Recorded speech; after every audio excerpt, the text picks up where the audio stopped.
আমি দেখাই এখান থেকে ওআইটি স্টুডিওতে চলে আসলাম।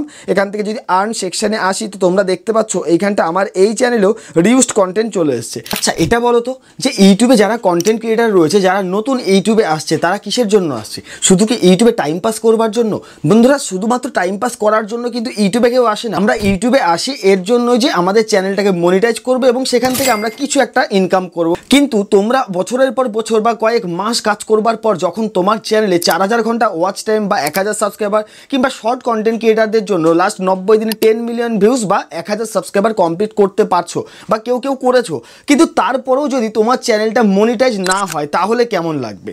তো আজকের এই ভিডিওতে আমি তোমাদেরকে দেখাবো লাইভ প্রুফ যে এই যে দিদিভাই রয়েছে এবং আমারও একটা চ্যানেলে আমি এমন ভুল করেছি যেই কারণে কিন্তু এই দিদিভাইয়ের চ্যানেলেও রিউজড কন্টেন্ট চলে এসেছে এবং তার চ্যানেলটাকে ইউটিউব ডিমনিটাইজ করে দিয়েছে। সো হ্যালো বন্ধুরা, কেমন আছো তোমরা সবাই? আশা করি সবাই ভালো এবং সুস্থ আছো। বন্ধুরা, আমার চ্যানেলে যদি নতুন হয়ে থাকো অবশ্যই চ্যানেলটিকে সাবস্ক্রাইব করবে এবং পাশে থাকা বেল আইকনটিকেও প্রেস করে রাখবে পরবর্তী ভিডিওর নোটিফিকেশন সবার আগে তোমার কাছে আসবার জন্য। তো দেখো বন্ধুরা, এইখানটায় আমি একটা স্ক্রিনশট নিয়ে রেখেছি, ঠিক আছে? এই যে দিদিভাইয়ের চ্যানেল রয়েছে, এই চ্যানেলে রিউজড কন্টেন্ট চলে এসেছে। সো বন্ধুরা, তোমরাও এমন অনেক কন্টেন্ট ক্রিয়েটার রয়েছে যারা নতুন ইউটিউবে জার্নি স্টার্ট করেছো, তোমাদের অজান্তেই তোমার চ্যানেলটাকে কিন্তু বিপদের সম্মুখীন রাখছো। কারণ তোমরা যখন ভিডিও আপলোড করছো, অনেক দিন ধরে ভিডিও আপলোড করছো, দিনের পর দিন কাজ করে যাচ্ছ, দিন রাত এক করে ফেলছো, তারপরে যখন দেখতে পাচ্ছ যে তোমার চ্যানেলে 4000 ঘন্টা ওয়াচ টাইম কমপ্লিট হয়ে গেছে বা যারা শর্ট ভিডিও আপলোড করো তোমাদের চ্যানেলে 10 মিলিয়ন ভিউজ কমপ্লিট হয়ে গেছে, তো তাহলে কি হবে? যখন 4000 ঘন্টা ওয়াচ টাইম বা 10 মিলিয়ন ভিউজ কমপ্লিট হয়ে যাবে, তাহলে ইউটিউব কি করবে? আমাদেরকে অ্যাপ্লাই বাটন দিয়ে দেবে, মানে আমার চ্যানেলটাকে মনিটাইজ করবার জন্য যে অ্যাপ্লাই বাটন হয়ে থাকে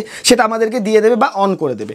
কিন্তু যখনই তুমি অ্যাপ্লাই করছো বা মনিটাইজেশনের জন্য যখনই তুমি অ্যাপ্লাই করছো, 2-1 দিনের মধ্যেই তোমাকে ইউটিউব মেল পাঠিয়ে দিচ্ছে যে রিউজড কন্টেন্ট, তোমার চ্যানেলটাকে আর মনিটাইজ করা যাবে না। তো তখন তোমাদের কেমন লাগবে?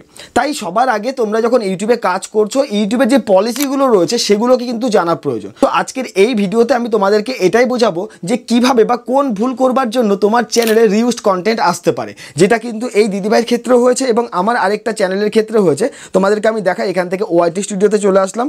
এখান থেকে যদি আর্ন সেকশনে আসি তো তোমরা দেখতে পাচ্ছ এইখানটা আমার এই চ্যানেলেও রিউজড কন্টেন্ট চলে এসেছে। তো এই ভিডিওর মাধ্যমে আমি তোমাদেরকে পুরো ডিটেলসে বুঝিয়ে দেবো যে কোন কোন ভুল করলে তোমাদের চ্যানেলে রিউজড কন্টেন্ট আসতে পারে। তো বন্ধুরা, যেই পয়েন্টগুলো তোমাদেরকে মেনে চলতে হবে তার মধ্যে সবচেয়ে প্রথম যে পয়েন্টটা আমি আজকের এই ভিডিওতে বলবো সেটা হচ্ছে অন্যের ভিডিও আপলোড করা।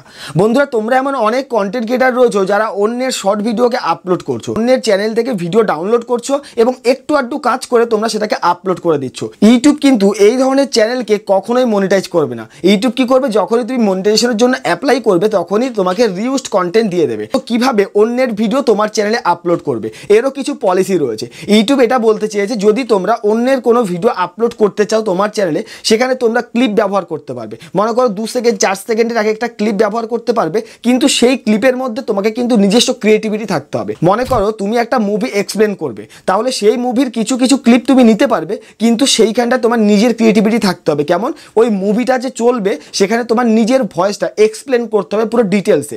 এবং যদি মনে করো তুমি অন্য কোনো ভিডিও বা তোমার কোনো একটা ভিডিওতে ছোট ছোট ক্লিপ ব্যবহার করবে, সেখানে করতে পারো, কিন্তু পুরো ভিডিওটাই নিয়ে তুমি আবার তোমার চ্যানেলে যদি আপলোড করো তখনই কিন্তু রিউজড কন্টেন্ট চলে আসবে। তো যারা এখনো পর্যন্ত তোমরা অন্যের কন্টেন্ট আপলোড করে তোমার চ্যানেলে ভালো ভিউজ ইনক্রিজ করছো, তোমরা খুব আনন্দে লাফাচ্ছ, ভাই তোমাদের চ্যানেলটাকে কিন্তু মনিটাইজ করতে পারবে না। তাই এখন থেকেই তোমাদেরকে সাবধান হতে হবে। সেকেন্ড যে পয়েন্টটা আমি আজকের এই ভিডিওতে তোমাদেরকে বলবো সেটা হচ্ছে ইউটিউব এখন কিন্তু অনেক বেশি স্ট্রিক্টলি হয়ে গেছে। ইউটিউব বলতে চাইছে যে প্রত্যেকটা ভিডিওতে যদি তুমি টাইটেল, ডেসক্রিপশন এবং ট্যাগ সেম দিয়ে রাখো, সেক্ষেত্রেও কিন্তু রিউজড কন্টেন্ট আসতে পারে।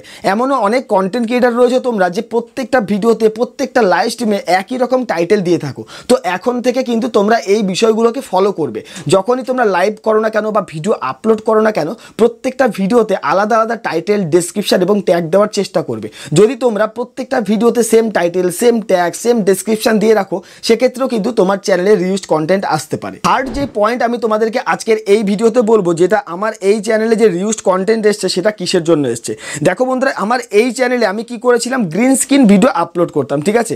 এখানটা যখনই দেখো ভিউজ অলে চলে আসলাম, যদি এখানে শর্ট বাইতে ক্লিক করে মোস্ট ভিউতে ক্লিক করি, সো বন্ধুরা যখনই আমরা এখানে আসবো দেখতে পাচ্ছ এই যে প্রথম ভিডিওটা দেখো 2.3 মিলিয়ন ভিউজ এসছে, পরের ভিডিওটায় 67,000, 21,000, এইভাবে কিন্তু আমার এই চ্যানেলে ভিউজ আমি ইনক্রিজ করেছি, কিন্তু ভুল প্রসেসে আমি কাজ করেছিলাম। এটা কিন্তু ইউটিউব মনিটাইজেশন পলিসির বাইরে রয়েছে, মানে আমি ইউটিউব মনিটাইজেশন পলিসি ব্রেক করেছি, যেই কারণে আমার এই চ্যানেলে রিউজড কন্টেন্ট এসছে। তো তোমরা বলতে বলতে পারো যে এইখানটা তো তুমি গ্রিন স্ক্রিন ব্যবহার করেছো, তাহলে কেন তোমার চ্যানেলে রিউজড কন্টেন্ট এসছে? দেখো বন্ধুরা, গ্রিন স্ক্রিন ব্যবহার করারও কিছু পদ্ধতি রয়েছে, কিছু পয়েন্ট আমাদেরকে ফলো করে চলতে হয়, যেটা ইউটিউব কিন্তু আমাদেরকে ডিটেলসে বুঝিয়ে দিয়েছে, কিন্তু আমরা সেই পলিসিগুলোকে ফলো করি না। অনেকেই আছো তোমরা যারা কিন্তু ইউটিউবের এই পলিসিগুলোকে কখনোই পড়োনি। তো দেখো বন্ধুরা, যদি তোমরা গ্রিন স্ক্রিনের মাধ্যমে কখনো ভিডিও আপলোড করতে চাও, তাহলে তুমি যে গ্রিন স্ক্রিনে তোমার ফেসটাকে রাখবে, সেই ফেসটা তোমার ভিডিওর পুরো অল ভিডিওর 30% হতে হবে, মানে বড় করে গ্রিন স্ক্রিন দিতে হবে। এবং তার সাথে তোমাকে কি করতে হবে, নিজস্ব ভয়েস ওভার দিতে হবে, মানে নিজের ক্রিয়েটিভিটি সেই ভিডিওর দিয়ে তোমাকে এক্সপ্লেন করতে হবে, তবেই কিন্তু তুমি সেই চ্যানেলটাকে মনিটাইজ করতে পারবে, নয়তো আমার মতো তোমার চ্যানেলটাকে রিউজড কন্টেন্টে ফেলে দেবে। এর সাথে লাস্ট যেই পয়েন্টটা আজকের এই ভিডিওতে আমি তোমাদেরকে বলবো, সেটা হচ্ছে থাম্বনেল। বন্ধুরা, এমন অনেক কন্টেন্ট ক্রিয়েটার রয়েছে যারা অন্যের থাম্বনেলকে কোনো রকম কাজ না করে জাস্ট কপি করে তার ভিডিওতে আপলোড করে দেয়, সেক্ষেত্রেও কিন্তু তোমার চ্যানেলে রিউজড কন্টেন্ট আসতে পারে। তাহলে আমি তোমাদেরকে এটা নিশ্চয়ই বোঝাতে পেরেছি যে ইউটিউবে যদি কাজ করতে চাও, তাহলে ইউটিউবের যে মনিটাইজেশন পলিসি রয়েছে সেগুলোকে তোমাকে ফলো করে কাজ করতে হবে। যদি তোমরা ইউটিউব মনিটাইজেশন পলিসিকে সঠিকভাবে ফলো না করে তোমরা ভিডিও আপলোড করে থাকো, তাহলে কিন্তু তোমাদের চ্যানেলে রিউজড কন্টেন্ট আসতে পারে। তো বন্ধুরা, তাহলে বুঝতেই পারছো যে রিউজড কন্টেন্ট আসার মূল কারণগুলো কি, যেটা কিন্তু আমার ক্ষেত্রেও হয়েছে এবং এই দিদিভাইয়ের ক্ষেত্রেও হয়েছে। তার জন্য তোমাদেরকে এখন থেকে সতর্ক হতে হবে। তুমি যেই ভিডিওটা আপলোড করছো, সঠিক প্রসেস অনুযায়ী ভিডিও আপলোড করবে, সঠিক টাইটেল, ডেসক্রিপশন, ট্যাগ দেবে, তারপর কাজ করতে থাকবে। তো বন্ধুরা, আজকের এই ভিডিওটা কেমন লেগেছে? যদি ভালো লেগে থাকে অবশ্যই চ্যানেলটিকে সাবস্ক্রাইব করবে এবং পাশে থাকা বেল আইকনটিকেও প্রেস করে রাখবে পরবর্তী ভিডিওর নোটিফিকেশন সবার আগে তোমার কাছে আসবার জন্য।